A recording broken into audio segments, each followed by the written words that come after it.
Cosa Vostra.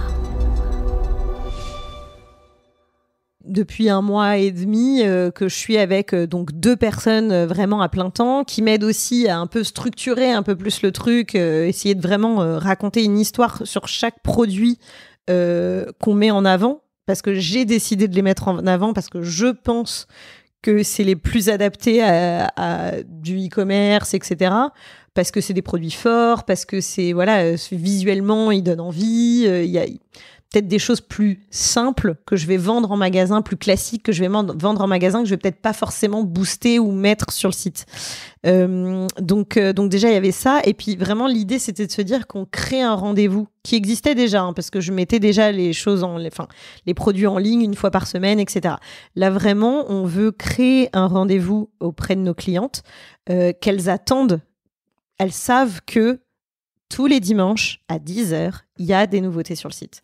Et il y a potentiellement des réassorts ou potentiellement du restock parce que des retours clientes, etc., etc. Donc ça, elles le savent.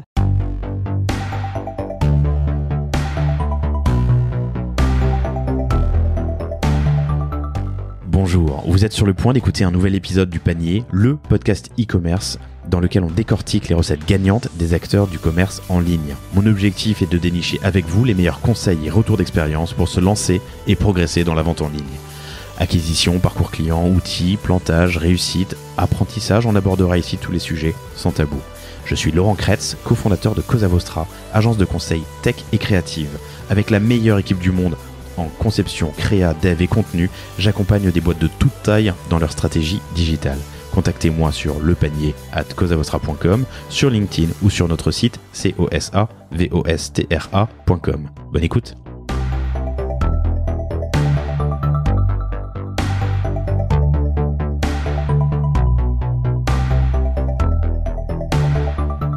Bonjour à tous, je suis très heureux de vous retrouver dans ce nouvel épisode du Panier. Je reçois aujourd'hui Olivia Karoubi, la fondatrice d'un concept store parisien qui s'appelle Les Impertinentes.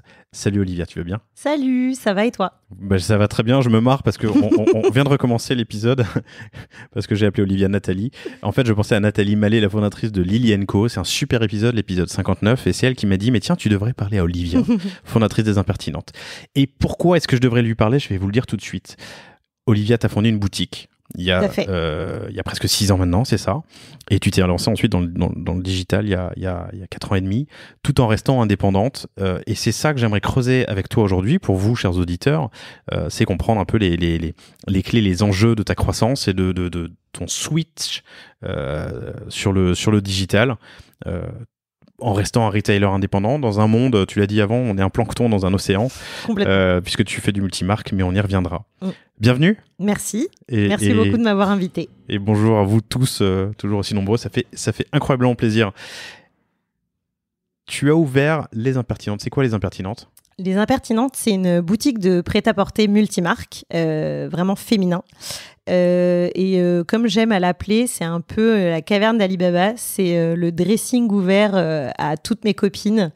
Il y a beaucoup de marques, beaucoup de références, et l'idée, c'était de pouvoir habiller un groupe de copines qui n'ont pas forcément le même style, qui n'ont pas forcément les mêmes revenus, mais qu'elles puissent toutes s'habiller chez moi. C'était vraiment l'idée. Et pourquoi commencer par une boutique ?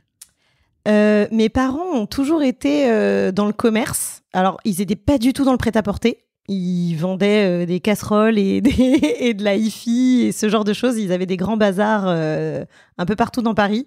J'avais travaillé un peu chez eux, un peu, comme quand on est jeune, le travail un peu pendant les vacances, etc. Ouais, voilà. Et après, j'ai fait mes études, etc. Et j'étais pas du tout là-dedans. T'as fait de la finance, non, avant ? Alors moi, j'ai pas fait de finance. Je sais pas, j'ai vu KPR Investissement. Oui. Non, en fait, j'étais dans la partie immobilier. Voilà. Okay. Donc moi, j'ai fait toutes mes études en immobilier et Asset manager, chargé d'affaires immobilières. Exactement. Okay.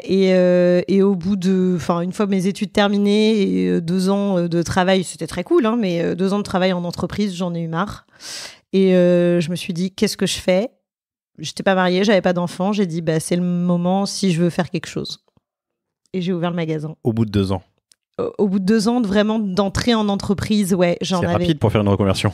Alors oui, mais moi j'ai fait mes études tout en alternance. Donc en fait, j'avais travaillé déjà 5 ans. Donc tu as déjà 5 ans d'expérience professionnelle dans des grandes boîtes, etc. Donc, avant de te dire que tu te mettrais bien à ton compte. Voilà.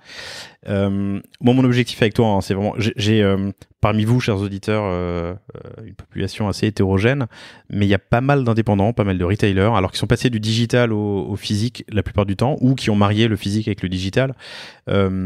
Mais il y en a quelques-uns aussi qui, comme toi, ont des boutiques, sont dans le physique. Et en cette période un peu troublée, puisqu'on est, on enregistre, on est quoi, le 7, le 8, le 9 On est le... Biden est président, on est le 9 novembre, c'est le principal. Ça fait 2 semaines que on va l'appeler confinement 2 a commencé. Et du coup, pas mal de questions se posent sur comment utiliser le digital pour accélérer en cette période où, effectivement, ma boutique est fermée parce qu'elle c'est pas un commerce essentiel. Tout à fait. Du coup, au bout de 2 ans, tu décides d'habiller tes copines et tu dis ouais. Rien de mieux qu'une boutique pour le faire. En fait, c'était un peu comme je disais, c'est un peu comme un rêve de gamine. Quand j'étais petite, je me disais, oh, mais j'adorerais ouvrir mon magasin, ça serait super, je pourrais faire ci, je pourrais présenter ça comme ça. Mais bon, après, c'est des trucs un peu vraiment d'enfant. Et moi, en fait, monter ma boîte au départ, genre, c'était quelque chose d'impossible, genre d'insurmontable, quoi. Et je me disais, mais très vulgairement, j'aurais jamais les cojones de le faire. Mais c'est pas parce que c'est dans une autre langue que c'est plus poli. Hein. Non, mais quand même. Et en fait, j'ai bossé dans l'immobilier. C'était bien. J'étais très bien payée. J'étais grassement payée pour ce que je faisais, clairement. J'aurais pu très bien rester un peu planquée dans mon boulot. Mais j'étais pas épanouie et ça me convenait plus. Et je me suis dit bon, ok, ça doit pas être si insurmontable que ça. Tes parents l'ont fait, non pas que mes parents sont pas capables de le faire du tout, mais tes parents l'ont fait, ils peuvent t'aider en fait, juste à monter ta société. Ça doit pas être si compliqué. Il y a plein de gens qui le font. Pourquoi tu le ferais pas? Et donc je me suis dit allez, go. Et l'idée de la boutique, vraiment, c'était vraiment ça, c'est que je voulais vraiment habiller mon groupe de copines. On est 7, on se quitte jamais. Enfin, vraiment, depuis les années, je les connais depuis 15-20 ans. On a fait les 400 coups ensemble et il n'y en a pas une seule qui a le même look du tout. Et j'avais envie de me dire, ouais, mais j'aimerais pouvoir toutes les habiller. Et pour ça, il me faut beaucoup, beaucoup de choix très différents. Et pareil, on n'a pas du tout toutes le même métier, on gagne clairement pas toutes la même chose. Et donc l'idée, c'était aussi de se dire, il faut que je puisse aussi bien les habiller en termes de style, mais aussi en termes de budget. Donc voilà, c'est comme ça que ça a commencé. Ok, ça coûte cher une boutique? C'est pas donné une boutique. Mais surtout que, alors, on fera l'accélération digitale ensuite, mais en vrai, tu ouvres une boutique demain, il te faut un pas-de-porte, il te faut un stock, il faut de la déco. Alors, en fait, pour la petite histoire, c'est que mes parents nous ont légué une somme assez importante à l'époque, parce qu'ils avaient vendu la maison de ma grand-mère, et ma mère, du coup, nous avait légué à mes sœurs et moi des sous que je gardais à la base pour acheter un appartement avec mon chéri. C'est surfait l'immobilier. Ouais, hyper surfait. Et du coup, au lieu d'acheter l'appart, quand j'ai commencé un peu à dire à mes parents, j'ai vraiment envie d'ouvrir un magasin, ils m'ont dit, tu sais, l'argent que tu gardes pour acheter un appart, si la boutique fonctionne, c'est la boutique qui te le paiera. Donc, investis dans les murs, enfin, pas dans les murs d'ailleurs, mais dans le pas de porte, etc. Et si ça fonctionne, tu verras que tu auras un vrai retour sur investissement. Je prends la note parce que j'adore ça. Moi, je peux raconter une anecdote personnelle. Je parle pas beaucoup dans ce podcast, mais je me permets quand même. Ouais. À 17 ans, j'ai voulu créer ma boîte. Ouais. Et j'étais chez ma grand-mère, qui était déjà qui était à la retraite. Elle était vieille, mais je lui ai raconté mon histoire. Je voulais créer un site de conseil, un city guide en fait. Ça s'appelait strasbourgpratique.com parce que j'étais strasbourgeois à l'époque. Et au milieu de mon histoire, elle se lève. Et je lui présentais pas un business plan, juste je lui parlais. Elle se lève et elle va me faire un chèque de 10 000 francs à l'époque. J'adore. 1500 € en me disant, tiens, lance-toi mon fils, quoi. Mon père, lui, il m'avait attrapé par l'oreille. Il m'avait dit, non, mais tu vas retourner faire tes études, oui. Mais voilà, j'avais adoré. Donc tes parents te disent, et je trouve l'enseignement génial, ils m'ont dit... ta boutique te paiera ton appartement si elle marche. Dit, si ça fonctionne, voilà, investis dans ta boutique, parce que si ça marche, ta boutique te paiera l'appart. Et ils ont eu raison. en vrai. Après, ils m'ont aussi, je suis très transparente, hein, ils m'ont énormément aidé, que ça soit en termes vraiment de comment monter sa boîte, etc. Mais ils m'ont aussi un peu aidé financièrement. Au départ, quand je cherchais vraiment le local, j'avais un budget un peu défini. Évidemment, ça coûte combien un pas de porte Alors tu es rue Tiquetonne, qui est à Paris, entre les rues Montorgueil et les rues du Faubourg Saint-Denis, qui est une super rue avec une. Enfin, c'est à 300 mètres des Halles. Oui, non, c'est un emplacement qui est très très cool. Alors, ça coûte cher, on va pas se mentir. Après, ça dépend où on se trouve, ça dépend de s'il y avait des gens avant nous ou pas. Moi, pour le coup, je suis très transparente. Ils voulaient 150 000 euros de pas de porte, avec un loyer de 2 500 euros par mois. Et nous, on l'a négocié à 90 000 euros. Ce qui est quand même déjà très très cher. Ouais, presque moitié prix, mais quand même très cher. Mais quand même très très Alors, cher. Le pas de porte, c'est un investissement. Enfin, c'est un investissement. Tu le revends. Oui, c'est quelque chose que je revends. C'est comme un fonds de commerce, en fait. Donc, effectivement, et puis surtout, voilà, c'est ce que je disais, c'est que c'est un peu... C'est complètement fictif parce que ce qui était là avant, c'était un pseudo showroom. Il recevait, sans déconner, vraiment personne. Mais donc, je rachetais une pseudo clientèle qui n'existait pas. Mais clairement, je rachetais un bail, en fait. Mais ils valorisaient la clientèle dans le pas de porte ? Ouais. Dans le bail ? Ouais, eux, en tout cas, ils le valorisaient comme ça. Mais après, je voyais leur chiffre d'affaires, en fait. Et je voyais, en fait, qu'en étant à moitié fermé, parce que c'était vraiment un moitié boutique, moitié showroom, le truc que j'ai récupéré. Donc, c'était un peu bizarre, c'était un peu hybride. Mais j'étais tellement convaincue que ce que j'allais faire allait fonctionner que je me suis dit tant pis. Quand l'agent immobilier m'a présenté cette boutique-là, il m'a dit attention, on n'est pas du tout dans le budget. J'ai dit ok, on va la visiter quand même. Et la première fois, j'ai visité avec mon père et on est ressorti de là. Mon père m'a regardé, il m'a dit on est d'accord, c'est celle-là. Et c'était un coup de cœur pour ce magasin. C'était quoi ton budget ? J'avais un budget de 60 000 juste pour le pas de porte. Et t'as dépensé 90. Et j'ai pas dépensé un peu plus vu qu'après il y avait les frais d'agence et compagnie. Ok. Je fais un saut en avant puis on reviendra ensuite à ce moment-là, mais ils ont eu raison de te donner ce conseil ? Ouais. Ça marche ? Ça marche. Ok. Donc il te faut un pas de porte, il te faut un peu de déco. Il te faut un peu de déco. Être débrouillard. Alors faut être débrouillard. Hein. Au début, j'ai récupéré. Alors bon, en plus, les gens qui revendaient cette boutique-là prenaient leur retraite, donc en fait, ils m'ont laissé sensiblement tout ce qu'il y avait plus ou moins dans le magasin. Alors il y avait des trucs très cool, dont un espèce d'énorme miroir vraiment à l'ancienne que tu trouves normalement dans les trucs dans des apparts haussmanniens, qui est toujours au magasin. L'agent immobilier m'avait dit si vous n'en voulez plus, je peux le récupérer. J'ai dit non, en fait, même si je vis dans une boîte à chaussures, je garde le miroir. Il viendra avec moi. Et après, tu récupères au début des meubles comme ça. Tu fais quelques travaux, mais pas beaucoup, parce que bon, ça coûte cher et t'appelles les copains. Je reviens en arrière, mais comment on fait pour trouver un pas de porte ? Une boutique ? Le PAP, le Bon Coin et alors, les agents immobiliers ? Au départ, je cherchais effectivement sur PAP, etc.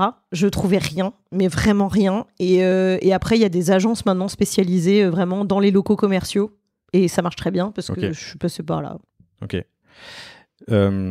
Le pas de porte, un peu de déco et du stock, une première sélection. Et du stock. Alors. Et là, j'ai eu du bol. J'ai eu du bol. Je l'ai payé, hein. Mais j'ai eu du bol parce que moi, même si peut-être ça ne se transmet pas, on le voit pas forcément comme ça, je suis quelqu'un d'extrêmement timide. Et en fait, juste passer le pas de la porte d'un fournisseur me hantait. Vraiment, j'étais là, je fais mais ils vont jamais vouloir me vendre, ils me connaissent pas, c'est impossible. Et en fait, j'ai une tante qui a une boutique de prêt-à-porter qui m'a dit attends, je vais t'emmener avec moi chez 2-3 fournisseurs du sentier et puis on verra ce que ça donne. Et voilà. Et ça s'est fait comme ça. Et du coup, je suis rentrée comme ça. Mais alors qu'en vrai, c'est tous des amours. C'était pas. Ils sont là pour vendre. Ils sont là pour vendre. Donc clairement, ils allaient pas me dire non. Mais les premiers temps, j'avais du mal à passer le pas de la porte de mes fournisseurs.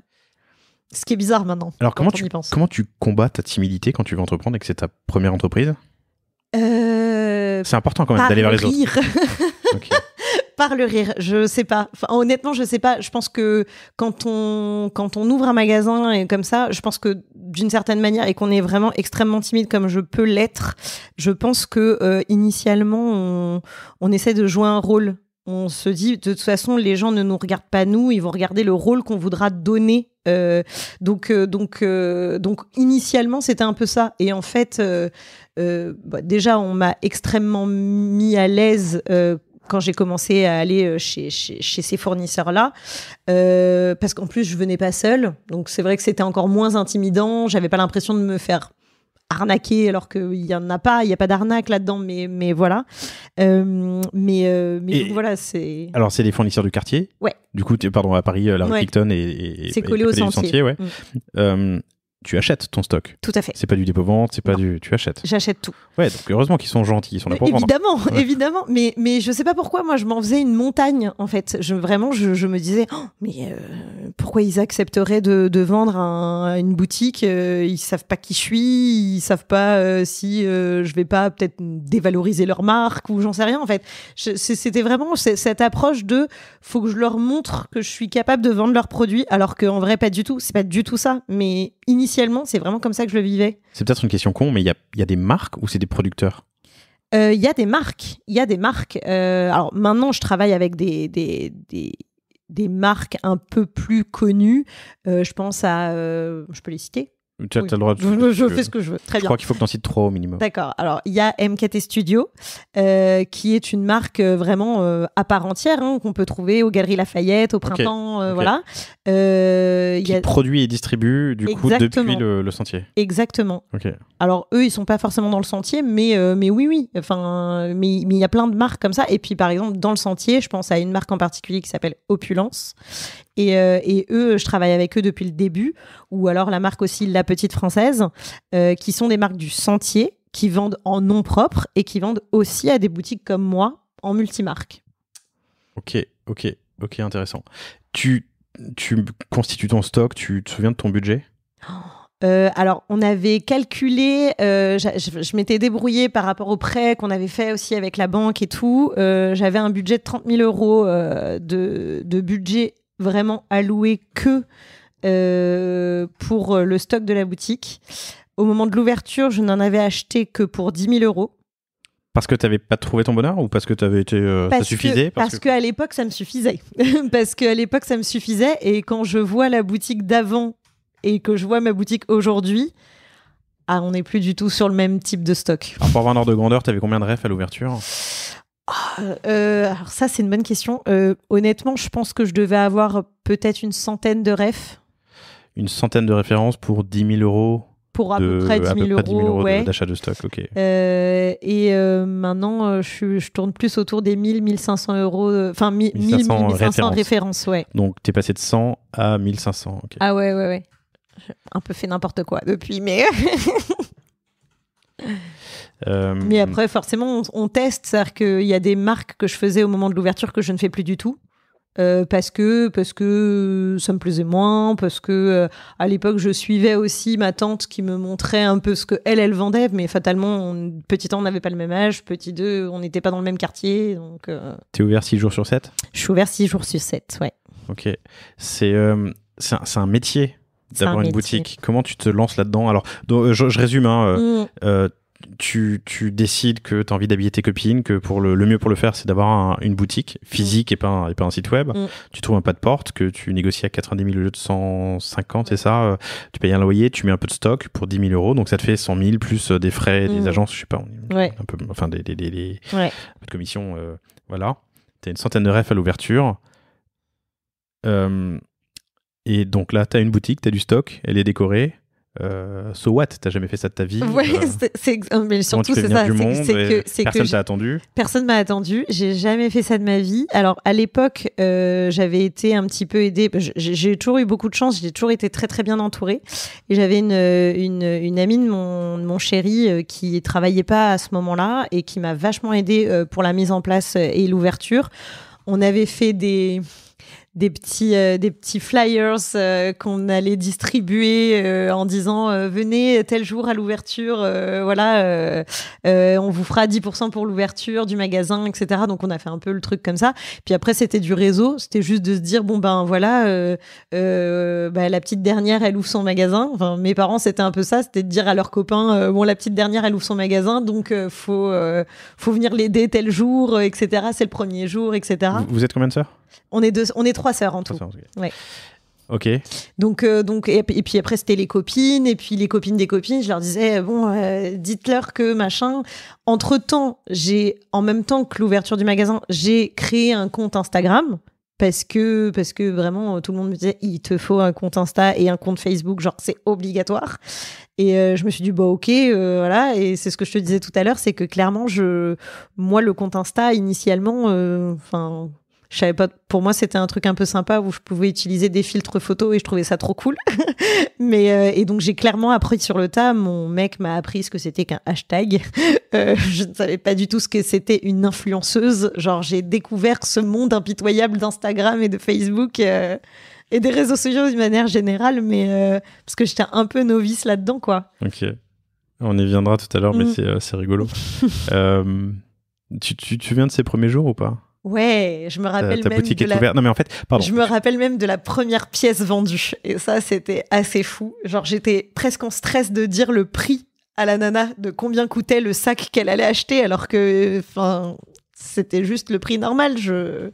Et je me rappellerai toujours. C'était un petit sac très mignon, bimatière, à 79 €. C'était ma première vente et genre, j'étais trop fière. J'étais là, oh là là, je joue à la marchande, c'est trop bizarre. Ok. Donc, t'as ta première vente, t'as la famille qui vient, les amis des amis, ainsi de suite, mais il y a un creux après ça, il y a forcément un creux. Ouais. Et puis surtout, bon, la rue Tiquetonne, c'est une rue qui est sympa. On est dans un quartier ultra vivant, mais la rue Tiquetonne, les gens la prennent pas forcément. C'est-à-dire qu'ils sont beaucoup rue Montorgueil, faut les faire venir rue Tiquetonne. Donc, à ce moment-là, je me suis dit, ok, il y avait des moments où, surtout vraiment les premiers mois, en plus, j'ai pas ouvert dans une supra-période. Pourquoi t'as ouvert quand? J'ai ouvert fin octobre 2014. Ok, même moi on fait des tours, il se passait quoi fin octobre 2014? Alors fin octobre 2014, il s'est pas passé grand-chose. En revanche, en janvier, qui étaient les premières soldes normalement, donc janvier 2015, c'était Charlie Hebdo. Évidemment. Et là, tout le monde me disait, tu vas voir le premier jour de solde, c'est la folie et tout. Et en fait, il y a eu l'attentat ce jour-là. Et là, je me suis dit, ok, est-ce que t'as bien fait? Est-ce que t'as bien fait? Vraiment, genre le premier jour, j'ai fait, wow, c'est ça le premier jour de solde? Ok. Après, les événements ont fait que on comprend, mais par contre, on se prend une grosse claque dans la gueule. T'as douté? Sur les premiers mois? Sur les premiers mois, j'ai douté. Okay. Ouais, j'ai beaucoup douté, mais parce que les gens ne nous connaissaient pas, que c'est une rue passante sans être passant, que même dans un quartier comme Montorgueil, faut se faire un nom. Parce que les gens passent devant, mais ils se disent « Oh, je sais pas si j'ai envie de rentrer, je connais pas trop, j'ose pas. » Faut montrer qu'on est sympa, faut montrer qu'on va pas manger les gens. Ouais, c'est une réputation à entretenir en fait, un peu comme les réseaux d'ailleurs. Alors c'est ce que je disais, personne t'a attendu, mais au niveau de la concurrence locale, je pense à la rue Tiquetonne, les rues Montorgueil, rue du Faubourg Saint-Denis, des petites boutiques sympas de prêt-à-porter féminin, il y en a d'autres. Oh ouais. Il y a de l'entraide, il y a de la concurrence, il y a des coups de... Il y a des coups de pute. Oui. Ça existe? Ouais. C'est quoi un coup de pute dans le... Pardon pour le langage, des coups de vache, des coups de... C'est extrêmement vulgaire. Des coups vaches, non, alors en fait, moi j'imaginais pas ça. Et je l'ai vraiment découvert en ouvrant le magasin. Moi, quand j'ai fait un peu mon petit tour du quartier, etc., il y avait des boutiques qui existaient, que je connaissais, qui vendaient potentiellement certaines marques en commun avec les miennes et tout, mais moi, j'étais un peu, comme on dit vulgairement, un peu béni oui-oui, quoi. J'étais là, oh, bah, c'est super, on vend les mêmes trucs, wouhou. Enfin, voilà. Et en fait, surtout quand tu commences à fonctionner, C'est là où tu vois l'esprit parfois un peu dur des gens et pas forcément très sympathique. Et maintenant, ça va mieux, mais j'ai eu des problèmes vraiment avec 2-3 boutiques qui étaient pas très loin. Et c'est quoi des problèmes?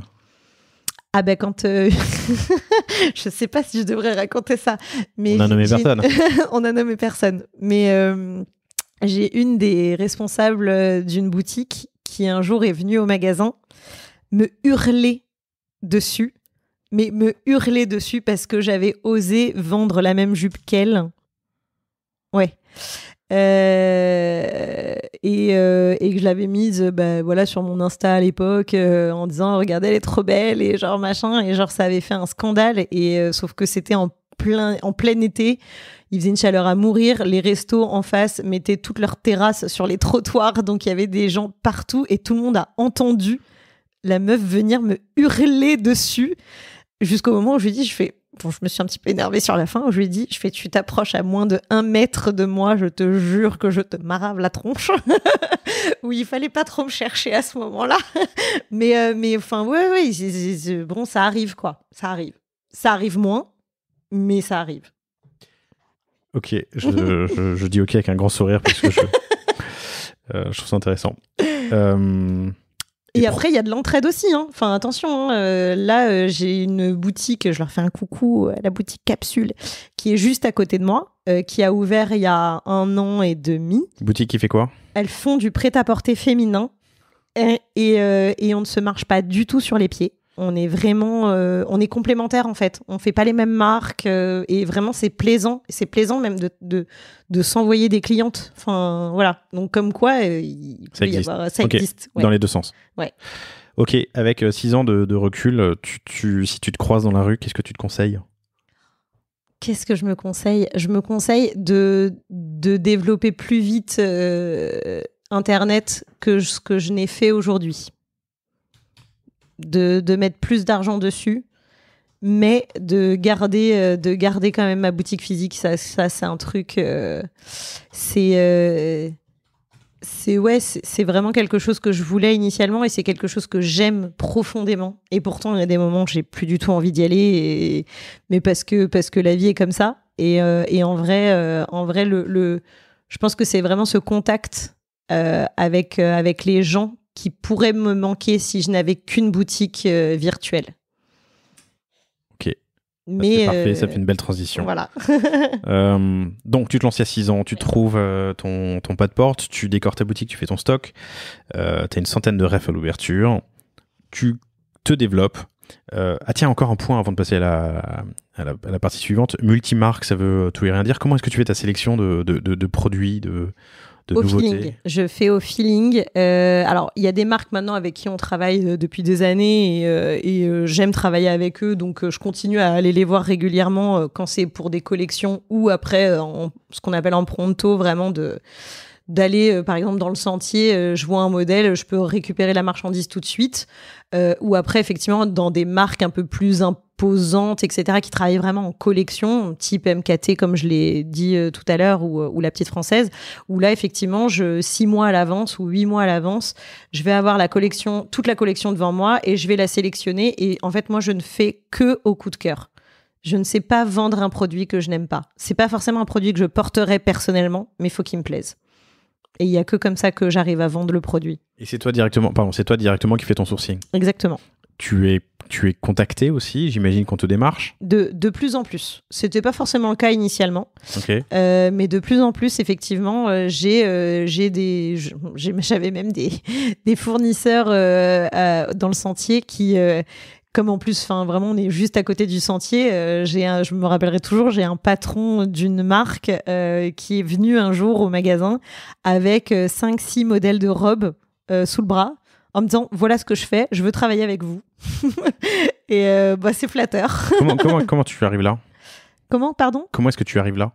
Comment j'y arrive là? À être reconnu comme une boutique parmi ces boutiques où il faut être à Paris. Je pense que maintenant, c'est les réseaux sociaux. Je pense que maintenant, c'est les réseaux sociaux. Il y a plein de choses qui ont fait qu'on a été connus. Il y a les réseaux sociaux. À l'époque, d'ailleurs, toujours, on est passé dans les reines du shopping sur M6. Ouais, on a fait des trucs comme ça. Mais parce qu'il fallait le développer à mort. Donc, j'essayais d'utiliser tous les réseaux possibles pour faire connaître les magasins. Donc, et je pense que après, surtout quand on parle du sentier, c'est un petit monde. Ils se connaissent tous, donc potentiellement ils disent mais tu connais Olivia des Impertinentes, c'est vraiment pas mal sa sélection, va la voir, peut-être que ça pourrait lui plaire, et etc en fait. Donc je pense que c'est un mélange de tout ça.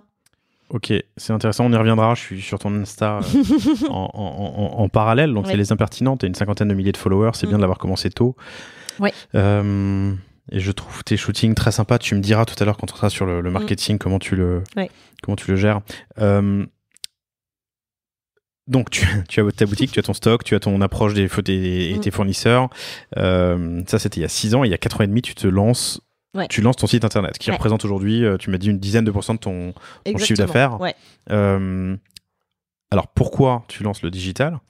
Alors que toi, ton envie, c'était d'avoir une boutique où tu puisses physiquement avoir du contact avec les gens, habiller tes copines. Pourquoi tu te lances ? Alors en fait, du coup, quand j'ai lancé la boutique, j'ai lancé mon compte Insta et mon compte Facebook qui petit à petit commençaient à prendre un petit peu. Et j'avais de plus en plus de nanas qui me suivaient sur les réseaux sociaux et qui me demandaient parce qu'en fait tous les jours je publiais 1 à 2 photos où je mettais un look, je préparais un look sur un mannequin ou posé au sol que je prenais en photo et en fait, ça prenait vachement. C'est-à-dire que j'avais vraiment beaucoup de personnes qui me disaient mais j'adore ci, j'adore ça, mais on peut le trouver où ? Mais comment on fait si on veut l'acheter, etc., etc. Donc, petit à petit, je me suis dit la vente à distance, c'est bien, mais c'est un peu galère. Si j'arrivais à faire un truc qui en plus paraîtrait un peu plus sérieux avec un site internet, ça pourrait être mieux, ça serait mieux organisé, etc. Donc je me suis dit allons-y. Il y a clairement cet effet de briques et de broc. Parce que à l'époque, je prenais les photos des vêtements avec mon iPhone un peu tout pourri. Et après, c'était des vêtements sur cintre et j'avais des photos comme ça, un peu nazes maintenant. Mais c'est comme ça que j'ai commencé vraiment à vendre en fait sur Internet. Et alors. Suivant mais donc les avec années, un site où tu faisais simplement des packshots sur Insta. Exactement. Et les gens venaient à la boutique. Ouais, aussi. J'avais les deux. C'est-à-dire que j'avais celles qui n'étaient pas à Paris ou vraiment, elles s'étaient tombées sur mon Insta un peu par hasard et en fait, elles aimaient ce que je proposais et du coup, elles me demandaient d'acheter tel ou tel produit. Et après, sinon, j'avais aussi, et ça rendait folle ma mère parce que forcément, eux, ils ont été dans le commerce, mais pas du tout dans ce type de commerce-là. Et elle trouvait ça fou le samedi de voir des nénettes arriver avec des captures d'écran de mon Insta ou de mon Facebook qui disaient « J'ai vu, vous avez publié ça, je veux ça ». Et genre, ma mère, elle était hallucinée. Elle disait mais d'où ça sort ?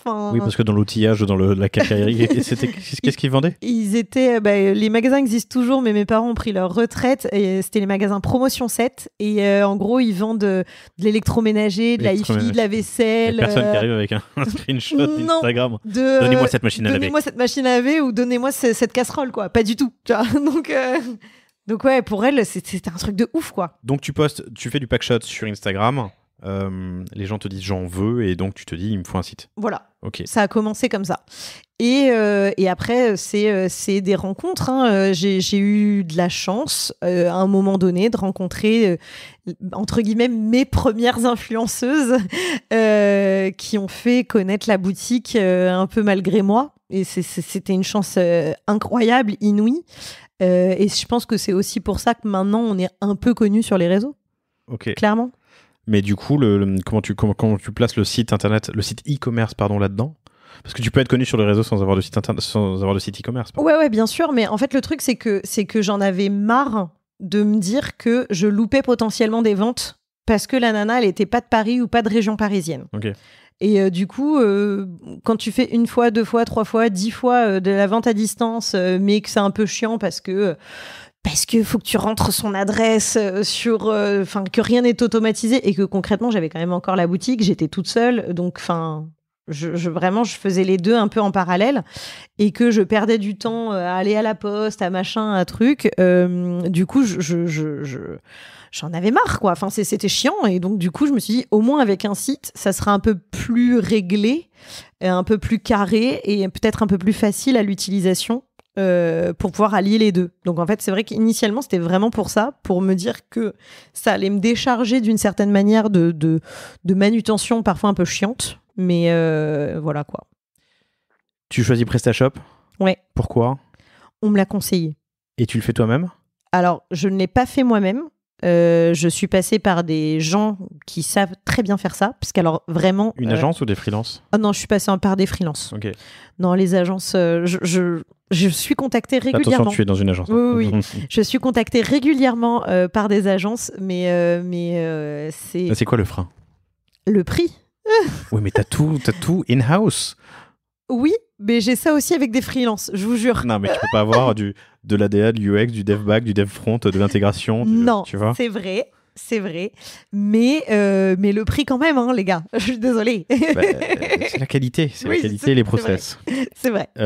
D'accord, donc tu choisis PrestaShop parce qu'on te l'avait conseillé. Exactement. Et tu es aujourd'hui, 5 ans après, toujours sur PrestaShop. Toujours. Et très heureuse. Très heureuse sur PrestaShop. On peut en faire un peu ce qu'on veut. Et c'est très facile d'utilisation pour des gens comme moi qui gèrent tout seul un peu leur site derrière, pouvoir mettre les produits en ligne, etc., gérer une commande et tout. Enfin, franchement, moi qui suis pas forcément méga douée initialement sur tout ce genre de trucs, c'est vraiment facile.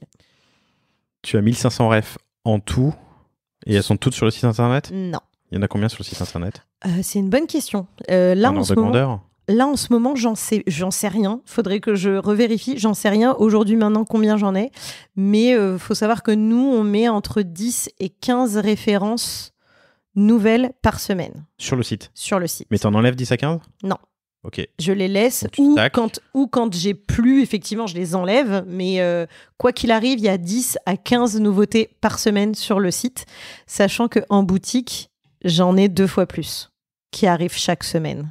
T'en as j'ai entre 30 à 60 qui arrivent à la boutique et 15 à 30 que tu mets sur le site. Suivant les semaines, j'ai entre 15 et 30 nouvelles références qui rentrent en magasin. Et la moitié qui va sur le site, ouais. La moitié qui va, pardon, tu as raison, j'ai fait une belle faute de français. Ok, si tu avais un conseil à te donner sur la création de ce site internet, 4 ans après. J'aurais dû le faire plus tôt et j'aurais dû le booster et mettre plus d'argent plus tôt dessus. Ça veut dire quoi ? Je pense que... Alors après, peut-être que je me trompe. Hein, je pense qu'il y a 4 ans ou 5 ans ou 6 ans, même quand j'ai ouvert le magasin, j'aurais pu avoir une visibilité autre que vraiment... et me différencier peut-être plus parce qu'on était peut-être moins nombreux aussi sur les réseaux, tout simplement, en tant que multimarque, etc. Et je pense que j'aurais... je pense que on aurait beaucoup plus développé le site. On serait pas du tout en termes de marketing ou en termes de... Okay. En termes de tout, en fait, que ça soit en... Tu vois, il fallait passer par une agence. Oui, mais à l'époque, j'avais pas de sous, ok. Non, je pense que le truc, c'est que quand moi j'ai commencé vraiment la boutique sur Insta, j'entends vraiment, on n'était pas beaucoup sur Insta en tant que boutique vraiment multimarque. On était très peu, voire j'étais pas toute seule, mais pas loin. Et je pense que j'aurais dû en fait développer le site en même temps de ouf. Pour vraiment me différencier. Le truc, c'est qu'aujourd'hui, et c'est pas pour se dévaloriser du tout, hein, mais aujourd'hui, je suis clairement pas la seule. Donc, il faut se démarquer. C'était moins le cas à l'époque, c'est ce que tu es en train de dire. Ouais, c'était moins le cas à l'époque. Surtout qu'il y a... je suis en train de regarder combien de followers ont...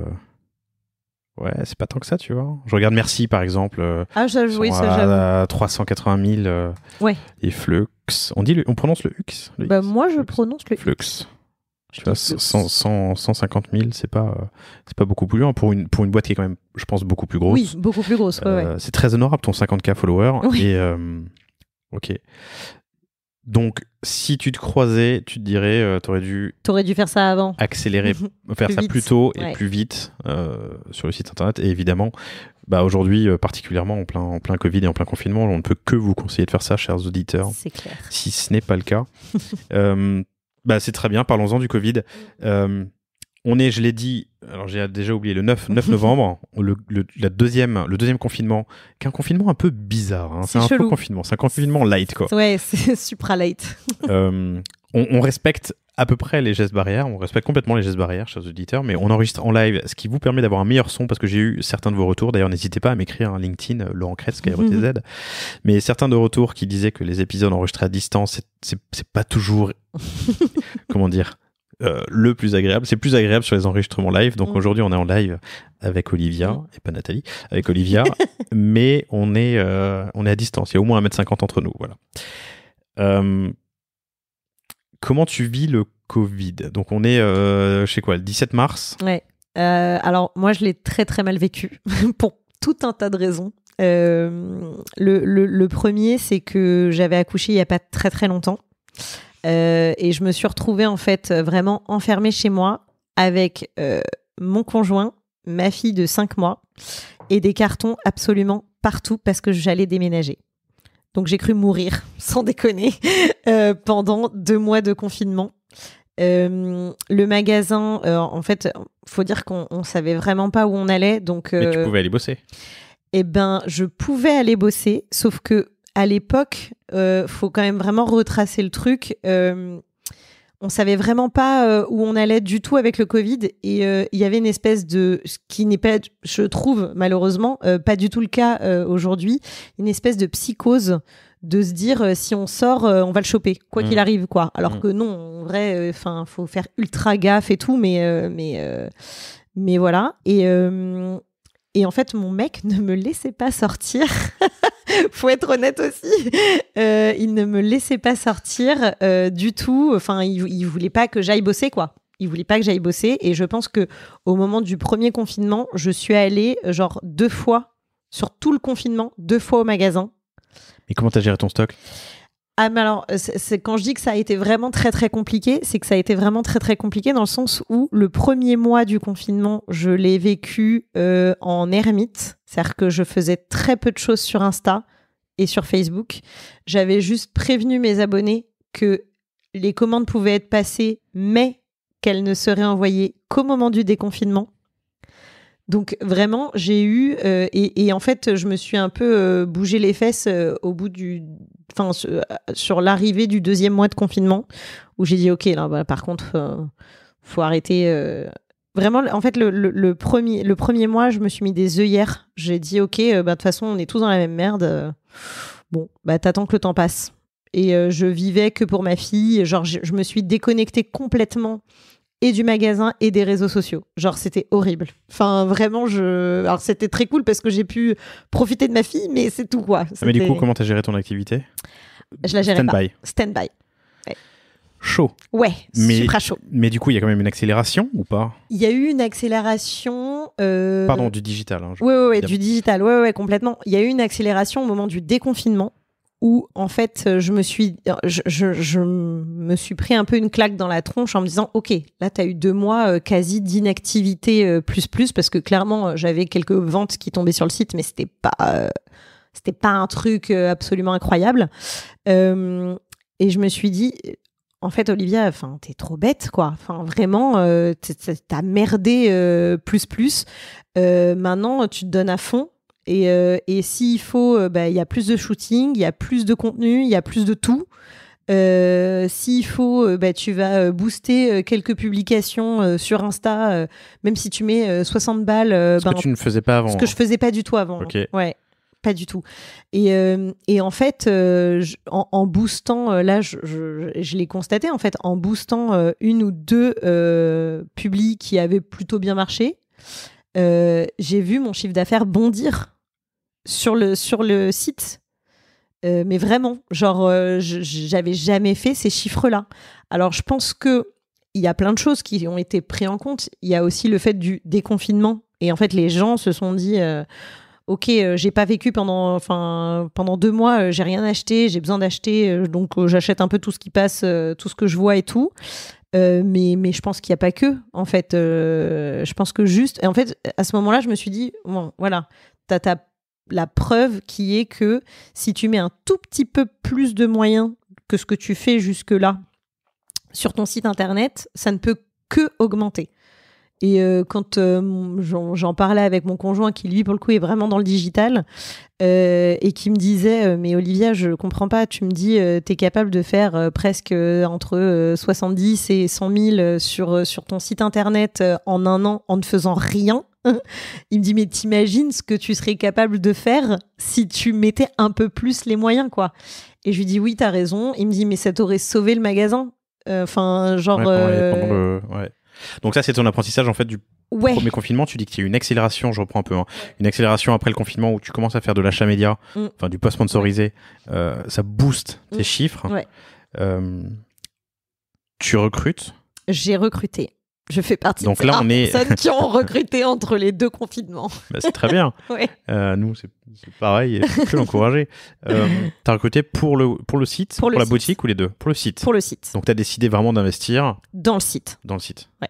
Tu as recruté quoi? J'ai recruté... Qui, pardon, enfin, quel poste, quoi comme poste? Alors, j'ai recruté 2 personnes. Alors, il y en a une qui a un poste un peu hybride parce qu'elle me gère la partie réseaux sociaux, mais pas que. Elle gère aussi toute la partie vraiment mise en ligne des articles, etc., référencement naturel et tout. Donc, elle a un poste un peu hybride où elle fait un peu de tout. Et j'en ai une deuxième qui, elle, va être plus sur la partie peut-être un peu plus, je mets des guillemets, artistique, dans le sens où elle m'aide beaucoup sur toute la mise en place des shootings photos. Voilà, tu me disais que tu trouvais que les photos étaient jolies, que c'était gentil, joliment présenté, etc., etc. Elle est là depuis quand? Les 2 sont là depuis 1 mois et demi, 2 mois, à peu près. D'accord, je remonte ton fil Insta pour voir un peu la différence. Ouais, on essayait déjà d'opérer un peu de différence avant que ces nanas-là arrivent. Mais moi je le sens en fait, je sens quand même qu'il y a une différence même sur les contenus qui sont beaucoup plus importants, parce que moi jusque là c'est moi qui faisais tout toute seule. Et là ça fait du bien aussi de temps en temps un peu de déléguer. C'est un apprentissage, ça? Tu le conseillerais? S'entourer? Ouais. Non, mais s'entourer en interne, je veux dire. Ah oui, s'entourer en interne. Ah oui. En fait, ce qui est bien de s'entourer, enfin, quand on s'entoure comme ça, c'est que potentiellement, on est avec des gens qui n'ont pas la même vision que nous, et donc du coup, qui vont potentiellement un peu nous pousser aussi dans nos retranchements à nous dire, ok, ça, c'est une bêtise. Par contre, moi, je te conseille ça, et viens, on tente. Et en fait, c'est un brainstorming perpétuel qui fait vachement de bien en fait pour la créativité et pour tout en fait, hein. Donc vraiment je le conseille, mais plus quoi. Ok. Est-ce qu'il y a d'autres apprentissages de ton premier confinement que tu mets en application aujourd'hui? Pour le coup, je le vis déjà de base, je le vis beaucoup mieux que le premier. Entre-temps, j'ai déménagé, donc j'étais pas en plus collée en perso avec des trucs relous. Je vais tous les jours au magasin. Mes clientes peuvent commander. Les commandes partent entre 48 et 72 heures. T'as mis en place du click and collect? J'ai mis en place du click and collect. Alors le problème, c'est que ça change pas grand-chose avec avoir une boutique ouverte, mais au final, les gens n'entrent pas. Tu as le droit de faire ça, je crois, non? Ouais, j'ai le droit de faire ça. Alors après, le problème qui se pose, c'est que le click and collect, il faut que les nanas elles soient quand même à 1 kilomètre. Hein. Et il y en a quand même beaucoup qui sont un peu plus loin. Okay. Donc elles le font pas trop. Okay. Mais voilà, mais là on a mis en place, j'ai mis des frais de port qui sont réduits. Alors intéressant. Frais de port réduits, quoi d'autre? Déjà contrairement au premier confinement, elles reçoivent tout de suite la marchandise qu'elles ont commandée. Alors que sur le premier confinement, je leur disais, va falloir attendre. Donc le truc pas du tout sympa quoi pour la nana qui a commandé et qui a joué le jeu et tout. Là au moins elle joue le jeu parce qu'elle commande, mais en plus elles ont tout de suite leurs produits, donc ça c'est cool. Elles peuvent évidemment renvoyer sous les mêmes conditions qu'avant. Pour booster forcément un peu les ventes, mais ça elle l'avait déjà un peu, mais à partir d'un certain montant d'achat, les frais de port sont gratuits. Et quand elles sont pas à ce niveau-là, j'ai baissé les frais de port, hein, qui étaient initialement à 6 € et quelques, et là, on les a baissés à 3 en Colissimo. Donc, en plus, ça, c'est un peu sécure et tout. Ça reste facile pour elles, etc. Le click and collect, quand elles peuvent, elles le font. Mais en vrai, elles sont pas très nombreuses à être dans le quartier, soit à bosser, soit à y vivre. Elles sont là, mais il y en a pas beaucoup. Donc, au final, j'ai pas beaucoup de click and collect, honnêtement. Mais voilà, puis là, on est en train de préparer tout un tas de choses, mettre beaucoup plus de choses sur le site, forcément, parce que le stock boutique, il est là et malheureusement, lui, il bouge pas du tout. Donc il faut booster les ventes, booster les modèles. T'as combien d'adresses email? J'ai combien d'adresses email dans ta base? Pardon, par curiosité, mais... Je pense que j'en ai peut-être 2005. Ok. Quelque chose comme ça. Ok. Tes clientes attendent les rêves que tu mets en ligne. Tu disais que tu mets des rêves du site. Pourquoi tu mets pas tout? Ou est-ce que tu choisis volontairement pour créer de... On s'est posé... Alors... de l'attente. Il y a plusieurs choses. Nous, en fait, là, donc ça fait depuis 1 mois et demi que je suis avec donc 2 personnes vraiment à plein temps qui m'aident aussi à un peu structurer un peu plus le truc, essayer de vraiment raconter une histoire sur chaque produit qu'on met en avant, parce que j'ai décidé de les mettre en avant parce que je pense que c'est les plus adaptés à du e-commerce, etc. Parce que c'est des produits forts, parce que c'est visuellement ils donnent envie. Il y a peut-être des choses plus simples que je vais vendre en magasin, plus classiques que je vais vendre en magasin, que je vais peut-être pas forcément booster ou mettre sur le site. Donc déjà il y avait ça, et puis vraiment l'idée c'était de se dire qu'on crée un rendez-vous qui existait déjà, hein, parce que je mettais déjà les choses les produits en ligne 1 fois par semaine, etc. Là vraiment on veut créer un rendez-vous auprès de nos clientes qu'elles attendent. Elles savent que tous les dimanches à 10h, il y a des nouveautés sur le site. Et il y a potentiellement des réassorts ou potentiellement du restock parce que des retours clientes, etc., etc. Donc ça, elles le savent. La question s'est posée au moment du début du 2e confinement. Est-ce que on garde cette ligne de tous les dimanches, mais on shoot plus, mais fatalement avec moins de qualité? Parce qu'un shooting photo, ça prend du temps. Et toute la mise en place prend énormément de temps. Et le temps, c'est de l'argent. Donc, ça veut dire que quand on book la mannequin toute une journée au lieu de 4 heures, c'est pas le même budget. Idem pour la photographe. Même si la plupart sont des amis, ça reste que ils prennent la journée pour nous. Donc ça veut dire plus d'argent.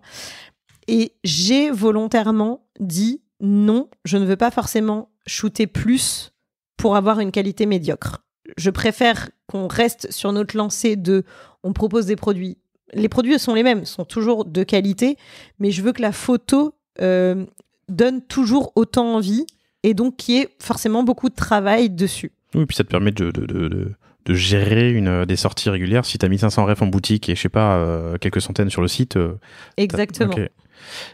Ces ventes événementielles que tu fais tous les dimanches, tu le fais depuis longtemps? Alors, jusque-là, on le faisait pas le dimanche. Et après un petit sondage, parce qu'on je le faisais le jeudi. Quel jour? Okay. Je le faisais le jeudi en fin de journée. Et ça, je le faisais depuis à peu près 1 an. Après, avant, je mettais vraiment, au fur et à mesure que je recevais un peu les articles, je mettais un peu tout le temps. Ok. Ça prend quelle forme? Ces ventes événementielles, promotionnelles, c'est sorties, disons, c'est des sorties produits en fait. Exactement, c'est des sorties produits. Nous après c'est beaucoup de publicité entre guillemets sur Insta, où vraiment dès qu'on a les photos, parce qu'en gros, toi dans la mécanique, on shoot le mercredi, j'ai les photos le jeudi, grosso merdo, retouchées etc. par la photographe. Que tu payes. Que je paye, ouais. Bien évidemment. Il n'y a pas des fringues gratuites en boutique, je veux dire, c'est... Aussi, c'est possible. C'est un mix, okay. Ça après, ça se négocie, mais que je paye, évidemment. Ouais. Et ensuite, on distille un peu toutes les photos, du moins des looks, etc., qu'on a fait en disant bien, attention, ça arrive dimanche. pour créer l'envie, enfin voilà, c'est du marketing, hein, ni plus ni moins, et pour leur dire, voilà les nouveautés qui rentrent, quoi. Voilà ce qui arrive dimanche, ouais. Story, post, email, post, qu'est-ce que tu fais? On fait des mailings la veille et le jour même, en disant, ça y est, les nouveautés de la semaine sont en ligne. Donc la veille, le samedi, puis le dimanche. Ouais. Mais 2 mails. 2 mails. À la même audience. Ouais. Demain, il y a ça qui sort, bim, ça y est, c'est sorti. Ouais. Ok. Grosso merdo, ouais, c'est un peu ça. Et ça, tu l'as testé avant de le faire? Ça me paraît beaucoup de mails en fait, la veille et le jour même. En même temps, ça te permet de qualifier ta base. Oui, c'est ça en fait. Et puis souvent en fait, ça fait des petites piqûres de rappel. Ah oui, c'est vrai. Comme pour l'instant, on n'est pas encore. Enfin, c'est ce que je dis. Hein, on apprend et qu'on n'est pas encore. En tout cas, pour ma part, je trouve qu'on n'est pas encore sur l'objectif que je voulais avoir. Je pense qu'il faut de temps en temps faire une petite piqûre de rappel, ne fait pas de mal, quoi. Et donc, effectivement, sur les réseaux sociaux, sur Insta, ça va être des stories où on va mettre un décompte en disant, voilà, dans 2 jours, il y a les nouveautés qui sortent, etc., etc. En général, je fais beaucoup de stories vraiment face cam. Parce que je sais que mes abonnés aiment bien, où je vais potentiellement leur décrire un peu tel ou tel type de produit que j'ai envie de mettre plus en avant, forcément, mais parce que je l'aime bien aussi et que je vais leur dire, voilà, vous pouvez le porter comme ci, comme ça, c'est chouette, et du coup, ça donne envie aussi à la nana de se dire, bon, j'en avais peut-être pas forcément besoin, surtout en ce moment où en fait, la plupart sont chez elles. Mais juste se dire, ouais, mais quand je vais sortir, je serai quand même supra sapée. Donc voilà, et juste se dire, ça fait du bien aussi de se faire plaisir avec une fringue, même si je peux pas la mettre tout de suite. Je sais que ça me fera plaisir de la mettre après, quoi. Ok. Donc une quinzaine de rêves qui sortent tous ces dimanches. Shooting le mercredi, tu reçois les photos le jeudi, tu crées ta story. Un email le samedi pour annoncer la vente. Ouais. Un email de rappel, piqûre de rappel le dimanche quand la vente est live. Ouais. En plus de la story. Ouais. Tu fais des posts. Je reprends, pardon. Tu fais des posts sponsorisés pour ces ventes. Ouais. Tu mets combien? En général, je mets pas plus de 100 € par semaine. Et t'as une idée du reach et de... Honnêtement, vu que c'est plus moi qui gère cette partie-là, je pourrais pas te dire, j'en ai absolument aucune idée, mais je poserai la question à Chloé en rentrant. C'est intéressant. C'est quel montant une bonne vente? Écoute, alors moi l'objectif, il est sur une journée du dimanche, c'est de sortir entre 5 et 10 000 € de marchandises. Aujourd'hui, on n'y est pas. En valeur faciale, quoi. Ouais, voilà, okay. En valeur faciale. Aujourd'hui, on n'y est pas. On tend à arriver à ça, mais là, voilà, ce dimanche, on a fait autour des 3 000 €. Je suis pas mécontente du tout du résultat. Ce qui est une bonne vente, mais t'as déjà fait mieux, hein, tu me disais ça. Ouais. On a déjà fait mieux, okay. mais c'est pas mal, surtout sur pour un commencer. Dimanche. Sur un dimanche seulement. Ok. Le fait que la boutique soit fermée dimanche, parce que tu es ouvert du lundi au samedi, c'est ça? Ça a un impact? Je sais pas si ça a un impact. Je sais que par contre, avant le confinement, les nanas qui voyaient les nouveautés sur le site et qui potentiellement achetaient en magasin n'achetaient pas tout de suite sur le site et continuaient à venir le lendemain, enfin donc du coup le lundi ou le mardi, venaient en boutique en disant j'ai vu ça sur votre site, est-ce que vous l'avez encore? Je voudrais l'essayer. Parce qu'en fait j'ai quand même beaucoup de clientes qui veulent encore essayer, venir en magasin et qui veulent encore essayer. C'est vraiment un truc, en tout cas... c'est marrant, tu dis ça comme si c'était du siècle passé, mais moi, ça me paraît normal. Mais ça me paraît... Alors, c'est complètement normal, mais c'est un peu étonnant quand on essaie de se développer sur le web, de se dire qu'en fait, la nana, oui, elle nous suit et elle est prête à l'acheter sur le web, mais par contre, en vrai, si elle a moyen de l'essayer, elle l'essaiera d'abord, quoi. Et alors qu'en ce moment, on est quand même plus sur le digital à fond. Enfin, tout le monde, hein, c'est que ce soit un mastodon. Tu offres le retour gratuit?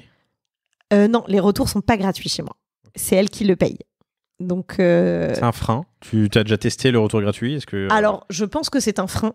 Mais malheureusement, aujourd'hui, pour l'instant, on n'a pas les moyens de se dire que on fait gratos. Ouais. Les clients ont été très très mal éduqués, ou bien éduqués peut-être, j'en sais pas. Bien ces apos qui avaient commencé à l'époque. Je pense que je pense qu'on a été, mais je m'inclus dedans, qu'on a été mal éduqués dans le sens où effectivement, je pense à des marques, très grosses marques, dont je tairai le nom, elles n'ont pas besoin de pub, elles. Marque ou distributeur ou distributeurs qui font l'aller et le retour gratuit. Du coup, effectivement, on commande beaucoup, mais on renvoie beaucoup aussi. Et c'est vrai que c'est quelque chose, en faisant, d'une certaine manière, je pense, en faisant les retours payants, je m'exclus aussi ce trop de retours. Peut-être que la nana achètera moins, mais elle achètera mieux. Non, mais c'est intéressant, je comprends.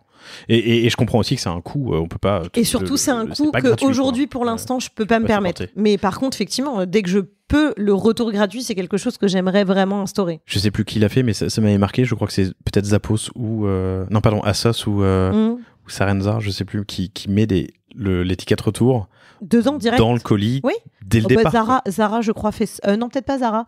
Je crois que c'est Nike. Nike fait ça.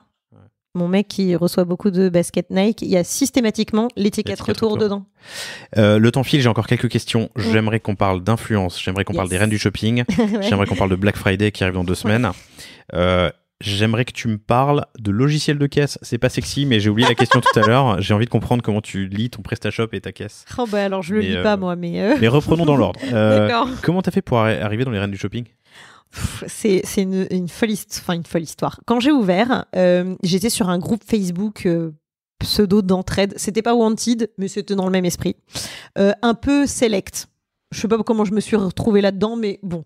Et en fait, en ouvrant le magasin, j'ai juste mis un post en disant « Bonjour, je ne sais pas s'il y a quelqu'un qui travaille ou qui connaît quelqu'un qui travaille chez M6, mais je pense que mon magasin qui est en train d'ouvrir pourrait complètement correspondre aux reines du shopping. Donc, contactez-moi. » Et ça, c'était le vendredi. Vendredi après-midi, je reçois un mail d'une nana qui me dit j'ai vu ton post, je peux pas te donner le mail, mais j'ai un copain qui travaille pour les reines du shopping. Improbable quand même. Est-ce que tu peux m'envoyer 2-3 photos du magasin, etc. Et il te recontacte.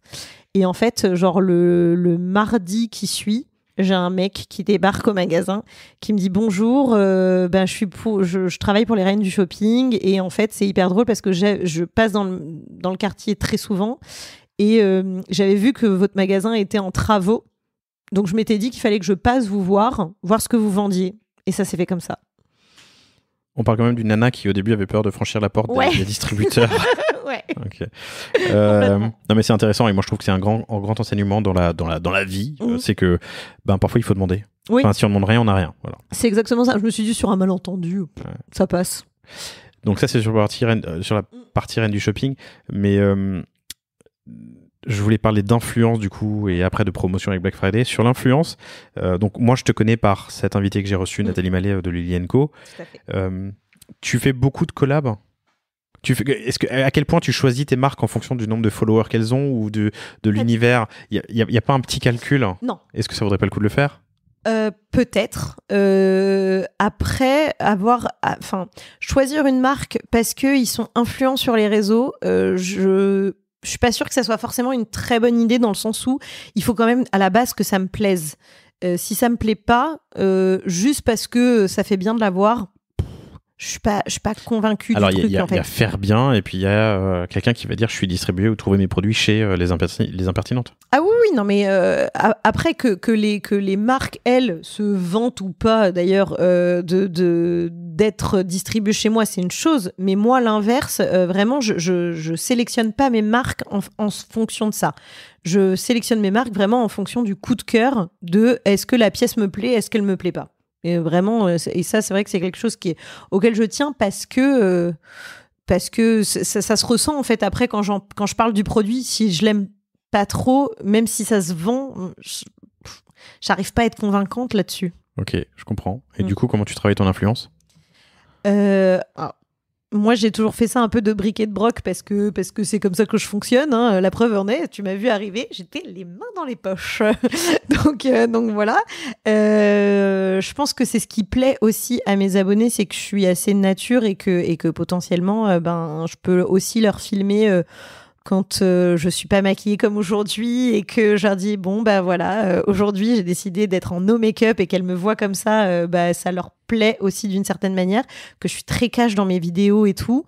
Et après l'influence, je suis comme beaucoup de boutiques, on essaye d'approcher des influenceuses un peu connues sur les réseaux et tout. Alors il y en a certaines qui veulent bien jouer le jeu, d'autres pas, d'autres qui demandent des rémunérations, d'autres pas, voilà. Ok, veulent bien jouer le jeu, ça veut dire quoi? Tu leur envoies des produits? On envoie des produits, voilà, on leur demande d'être tagués, etc. Elles ont le droit de garder ces produits? Ah bah la plupart, oui. Okay. Oh, il y a des marques qui demandent le retour, il y a des marques qui payent. Enfin. Alors voilà, je pense qu'après, c'est chacun... Une idée du coût annuel marchandise que ça représente pour toi? Non, franchement, pour éclairer les retailers, les indépendants qui nous écoutent. Je pense que franchement, c'est hyper variable. Et puis, c'est hyper variable déjà du nombre d'influenceuses avec qui on travaille, de l'influenceuse en question avec qui on travaille, si c'est une micro-influenceuse ou pas, et juste du feeling, en fait. Moi, je sais que j'ai eu un bol monstrueux au début, quand j'ai ouvert le magasin, c'est que de rencontre en rencontre, je suis tombée sur une influenceuse qui, à l'époque, avait 60K abonnés. Donc, quand même, c'était déjà pas dégueu pour l'époque. Qui a eu aujourd'hui, à Paris. Oui, non, mais c'est ça. Et qui a eu un coup de cœur pour le magasin. Mais vraiment. Et puis, même un coup de cœur amical, on s'entend vraiment très, très bien. Qui, aujourd'hui, a 200K. Enfin, genre, c'est un truc... ouf, et elle m'avait fait plein de vidéos à l'époque quand elle était encore parisienne, m'avait fait plein de vidéos au magasin où elle montrait mes produits, etc. Enfin, donc, et quand elle veut quelque chose, je lui envoie, elle me fait une petite story, on voit bien que ça fonctionne, mais du coup, de là à le chiffrer, voilà, elle, ça va pas poser de problème. Je parlais dans l'ensemble, tu vois, mais tu bosses avec combien de... Alors, pas beaucoup. Ouais. Tu travailles ce réseau de... Là, on est en train de le redévelopper plus parce que j'avais un peu abandonné un peu le truc parce que j'avais peut-être un peu autre chose à faire. Mais là, on essaie de le redévelopper un peu plus. Là, en ce moment, on tourne à 3-4 influenceuses et micro-influenceuses. Et après, c'est vraiment au feeling. Est-ce qu'un jour je me dis, en fait, j'aimerais bien faire un truc avec elle, et du coup je la contacte, elle veut pas, ou elle demande de l'argent, elle en demande pas, voilà. Moi, pour l'instant, j'ai toujours dit même aux filles avec qui je travaille, enfin à mes 2 nouvelles employées, je leur ai toujours dit, au maximum, on paye pas. On offre des fringues. Je suis capable d'offrir des fringues, mais j'ai pas envie de payer. J'ai pas envie d'en arriver à là. D'en arriver là, c'est de l'achat média. Oui, non, mais complètement. Et puis en plus, elles font du taf, les meufs. Il y en a certaines plus que d'autres, mais ça reste que c'est un taf à plein temps. On aime ou on n'aime pas. Voilà. Mais pour l'instant, je suis pas prête encore psychologiquement, je pense. À me dire que je vais payer, je sais pas, 500 ou 1000 balles, une nana, plus lui donner des vêtements pour qu'elle fasse 3 photos, même si c'est un vrai boulot. En fait, sur le principe, pour l'instant, ça me saoule un peu. Ok. Black Friday, tu vas faire des choses? Donc on est le 9, Black Friday c'est dans 3 semaines, je crois. C'est dans 3 semaines, on n'est pas du tout prêt, mais on va faire quelque chose, ouais. Okay. En fait, moi déjà au magasin, je fais toujours des choses en Black Friday. Tu fais quoi? Alors, c'est du stock que tu vas écouler? C'est du stock souvent soit d'années précédentes, soit du stock actuel, mais qui se vend pas forcément très bien ou qui s'est pas très bien vendu. Sur tout ce qui est stock antérieur, je pars sur des promos genre à moins 50, moins 60%. Par contre, quand c'est vraiment du stock... Au-delà d'un certain montant d'achat? Ou tu as accès à un stock déstocké, quoi? Ouais, okay. Direct. Et après, je fais une sélection effectivement de la co-actuelle en disant, ok, bon, ça c'est pas forcément bien vendu, et je fais entre 30 et 50% sur le produit en question. Ok, compris. Voilà. Compris. Ça écoute mes podcasts, elle m'a dit que je dis compris tout le temps. Je sais pas si c'est un tic, il faut que je me réécoute d'ailleurs, mais je viens de le dire 2 fois, pardon. Compris. Tu disais, ça permet ça permet de déstocker surtout. Et parce que c'est la hantise de tout bon commerçant, c'est le stock. Ouais, ça coûte de l'argent, ça dort. Ça dort, c'est insupportable. Ouais. Voilà. Donc, c'était pas forcément prévu vu qu'on devait pas être confiné. Mais du coup, je vais essayer de mettre un maximum de pièces sur le site internet pour faire un Black Friday sur le site.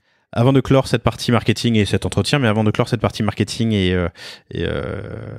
activation commerciale, on va dire, est-ce qu'il y a eu d'autres moyens que tu as utilisés pour faire venir du monde dans ta boutique dont on n'a pas parlé? Je sais pas, Google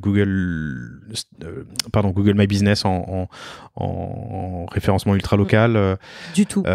Des magazines. Non, j'ai été contactée par beaucoup de magazines et j'ai jamais voulu travailler avec eux.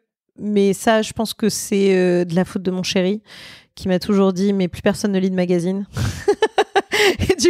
Et du coup, je suis restée un peu bloquée là-dessus. Non, je pense que il y a des magazines en ligne aussi, tu vois. Ouais. En tout cas, pour des petits commerçants un peu comme moi, c'est très vite très cher. Et je pense, en tout cas aujourd'hui, surtout sur le digital, je pense que faut savoir aussi parfois axer sur vraiment le type de cliente qu'on veut. Et en réalité, est-ce que mes clientes lisent des magazines, même de manière digitale et tout? Je suis pas sûre. Enfin, ça dépend après vraiment de la clientèle. Je suis pas sûre. Mais par contre, je sais que ma clientèle qui est sur les réseaux sociaux va effectivement regarder comment s'habille telle influenceuse. Et du coup, après, c'est juste un choix de où je mets le curseur et où je mets de l'argent ou pas. Même si, tu vois, pour l'instant, je suis encore un peu... je freine encore un peu des cas de fer quand il faut payer une influenceuse, mais j'y pense. On ne négocie pas avec les... On ne négocie pas. Alors, avant de clore, logiciel de caisse. Donc, c'est la question que j'ai oublié de te poser au début de cet entretien. Donc, tu as ta boutique, ton pas de porte, ton stock, ta déco. Il faut un logiciel de caisse. Tu n'as jamais fait ça de ta vie.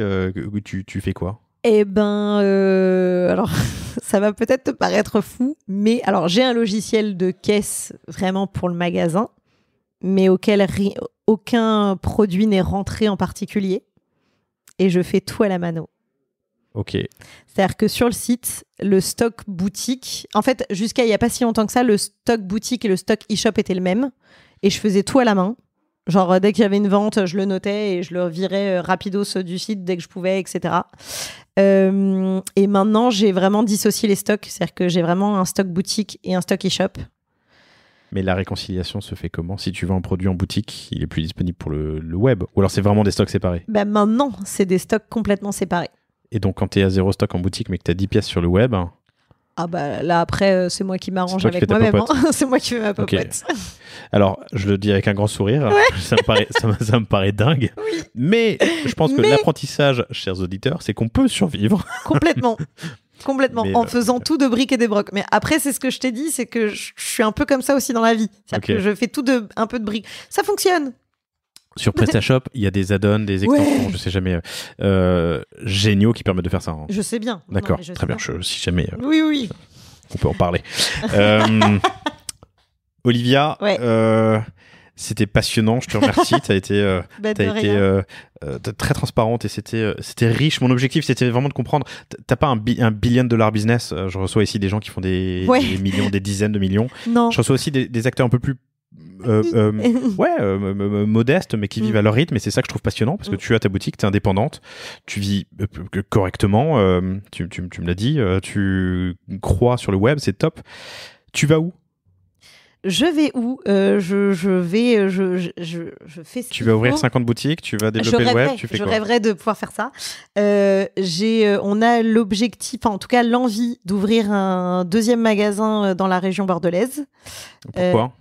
Alors, pour la petite histoire, c'est que mon ancienne vendeuse, et qui est devenue plus qu'une vendeuse, une amie et bordelaise à la base, elle est repartie vivre à Bordeaux, c'était prévu, on le savait, etc. Ça a été un déchirement. Et je lui ai toujours dit qu'elle avait sa place chez les Impertinentes. Parce que vraiment, on achetait en fait, sur les 3 ans où elle était là, on achetait les collections ensemble, même si c'est moi qui avais toujours le dernier mot. Donc elle etc. a l'ADN, la culture. Elle a tout ce que je veux pour le magasin. Et on s'est dit que ça faisait sens parce que on a pas mal de clientes sur le site bordelaises qui nous disaient mais quand est-ce que vous ouvrez à Bordeaux? Ça serait chambé. Donc on espère. Après, voilà, le Covid a fait que c'est un peu compliqué en ce moment. et que les boutiques physiques, c'est un peu compliqué aussi, de manière générale. Mais en tout cas, j'aimerais vraiment... Enfin, c'est quelque chose qui me tient vraiment à cœur de me dire que j'ouvre un magasin là-bas avec elle. Et après, sinon, c'est vraiment développer l'e-shop plus. Ok. T'as un objectif en tête en termes de ratio de vente ? Donc actuellement, tu m'as dit que tu as une dizaine de pourcents en ligne. Ouais, j'aimerais bien... En fait, j'aimerais que J'aimerais avoir un showroom et un site internet, c'est ça ? Ouais, c'est vraiment ça. Ouais, j'aimerais avoir ma boutique et un site qui tourne et qui fait sensiblement le même type de chiffre d'affaires, quoi. Ah, kiff plutôt que... Ouais, okay. ouais, je serais plutôt en mode kiff. Enfin, kiff, je sais pas ce qui... Enfin, okay. On s'entend. Olivia, merci beaucoup pour ton temps. C'était top de te recevoir. Moi, j'ai appris plein de choses et j'espère que vous aussi, chers auditeurs. N'oubliez pas de vous inscrire à la newsletter sur lepanier.io. J'y envoie chaque semaine dans cette newsletter les 3 principaux apprentissages de l'épisode de la semaine. Cet épisode sortira on est le 9, c'est dans ce vendredi, donc le 14, je crois que c'est ça.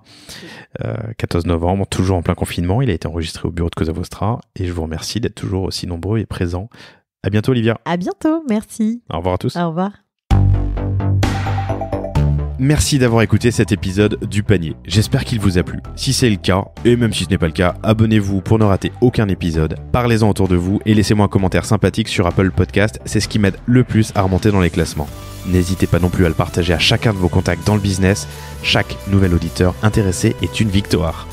Si vous avez besoin d'un accompagnement tech et créatif, que ce soit pour votre site internet, votre stratégie de contenu ou d'inbound marketing, n'hésitez pas à me contacter à l'adresse lepanier@cosavostra.com. À bientôt.